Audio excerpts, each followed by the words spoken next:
When the alarm goes off and supervisors rush out the door, each one is hoping an incident was not caused by his department. Oh, how the roadmaster cries if the cause is determined to be a broken rail.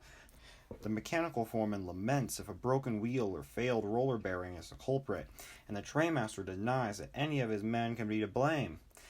Each time, a hearing is held with railroad and union officials to endeavor to find the cause, and hopefully prevent it from happening again.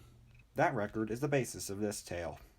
Unfortunately for that trainmaster, a 67-car Burlington Northern coal train derailed near Colorado Springs, Colorado 30 years ago today, and it was 100% human-caused. This is the story of the 1989 Colorado Springs Runaway.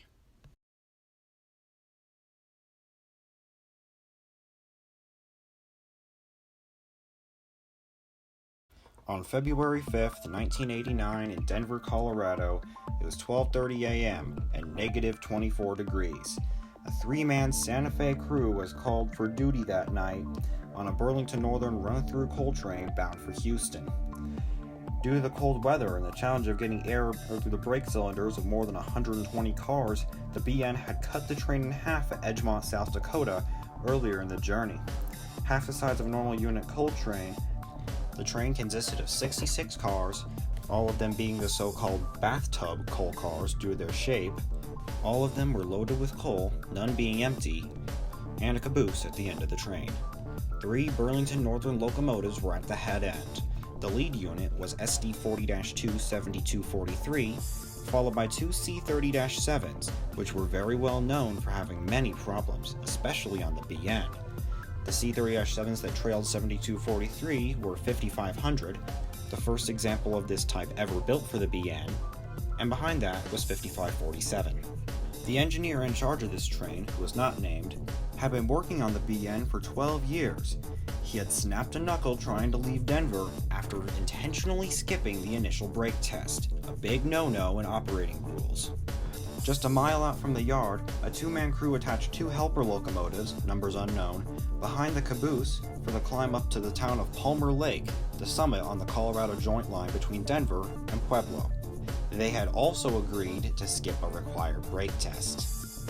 The helper engineer had 25 years of service, including time out east, while the conductor had more than 20 years of railroading. Not far out of town, the pusher crew and conductor could smell brake shoe smoke, so at the first spot they could, the crew decided to stop the train to inspect for sticking brakes, hot boxes, or any other issues.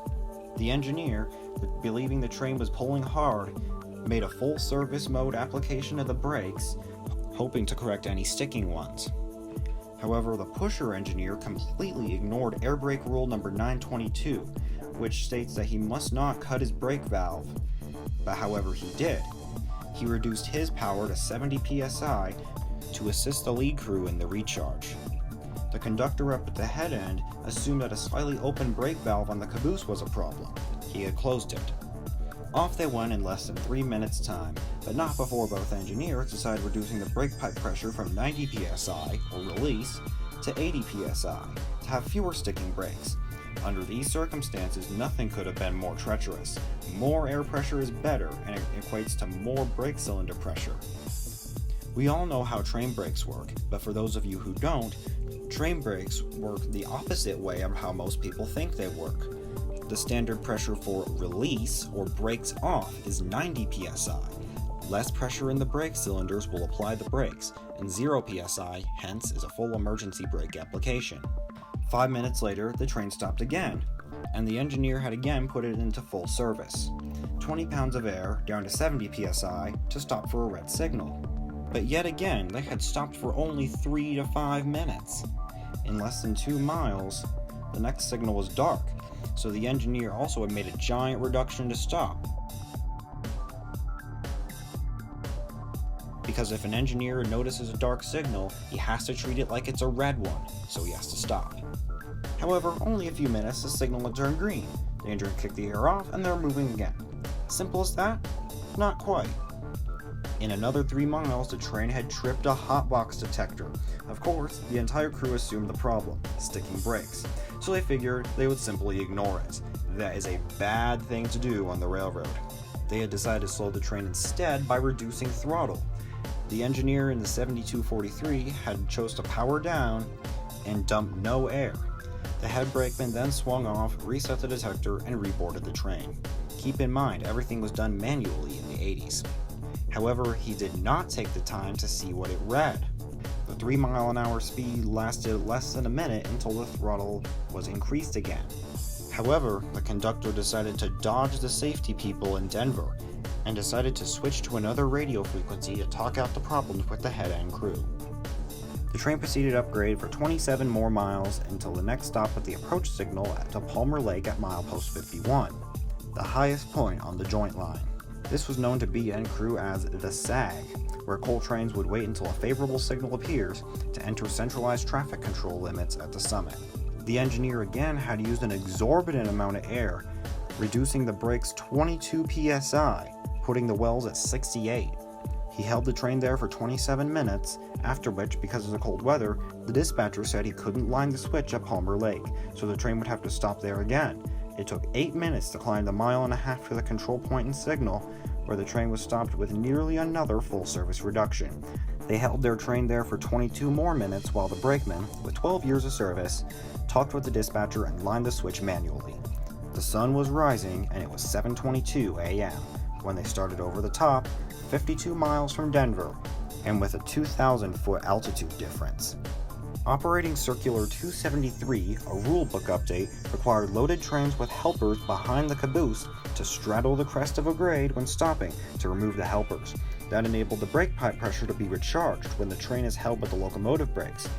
Instead, the lead engineer decided to take his smaller train entirely over the crest so the helper crew wouldn't have to flag through the CTC control signal and grant them a faster start home to Denver. Perhaps noticing the low brake pipe pressure on the rear of the train, the helper engineer felt a need to return the favor and asked the lead engineer if he wanted his help with his air as they inched over the summit. The two agreed upon this, and again the helper engineer cut in his automatic brake valve to pump air into the rear of the train, but with the feed valve cautiously set at 70 psi. Once the train was past the control signal on the switch, the 5 locomotives could hold the train with their engine brakes. The train stood still 2 minutes while the pusher units were cut off, and the conductor announced that he had 76 pounds of air pressure on the caboose gauge, which is the brake pipe, not the air reservoir. But the 3 lead units could not hold the train. That little shot of air from the helper set up a tragedy, as it accomplished nothing except to create an unknown, dangerous, and unstable air brake pipe. With the lead locomotive's feed valve set at 78 psi, it would have been impossible to have only the common 2-pound gradient on the train, the difference in air pressure from the locomotive to the rear end.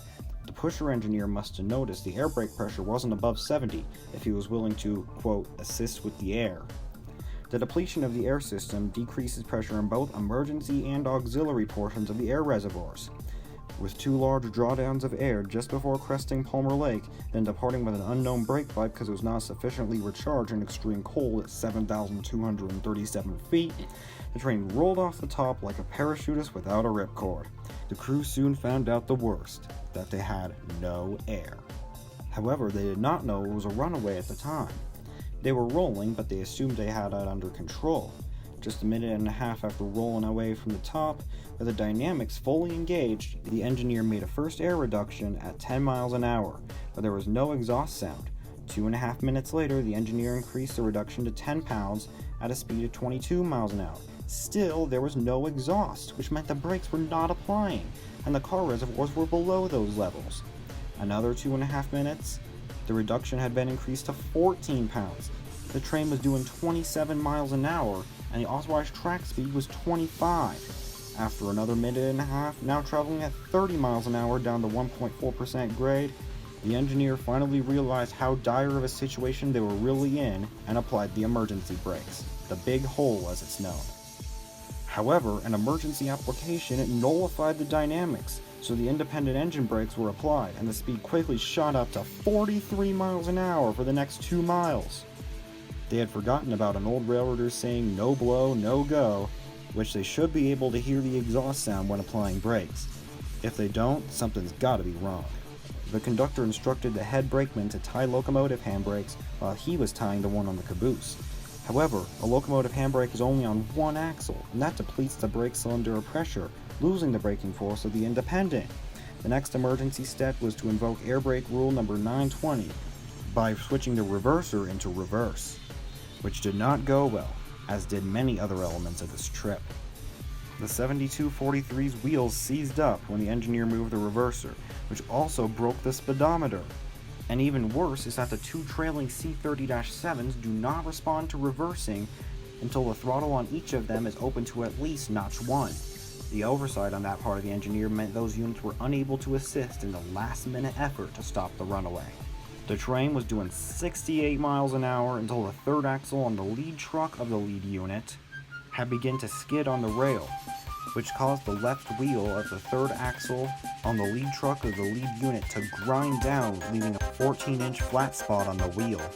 At a switch to an industrial spur at milepost 71.1 on the Pikes Peak subdivision, the wheel had raised up and over the frog, and from this spot on, the crew knew that there was nothing more that they could do.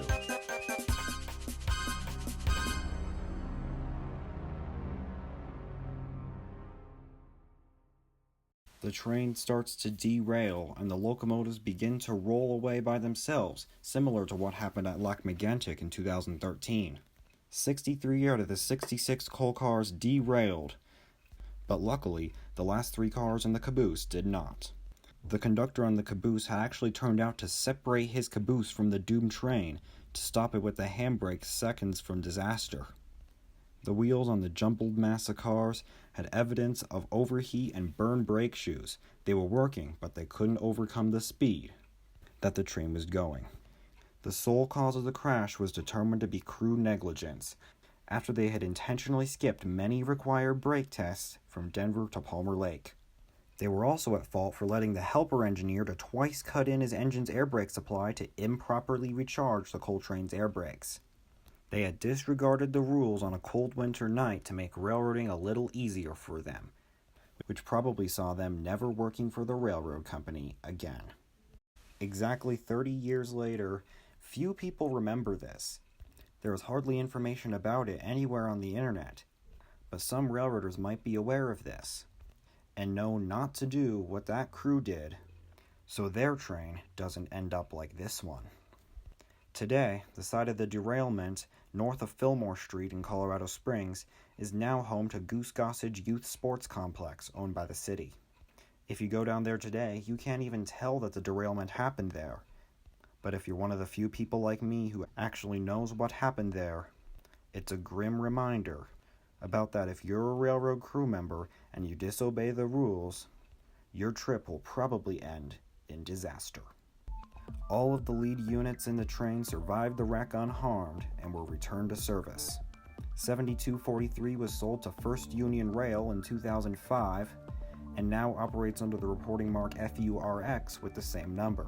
5500 was later retired, and 5547 was also vacated from the roster in 2002.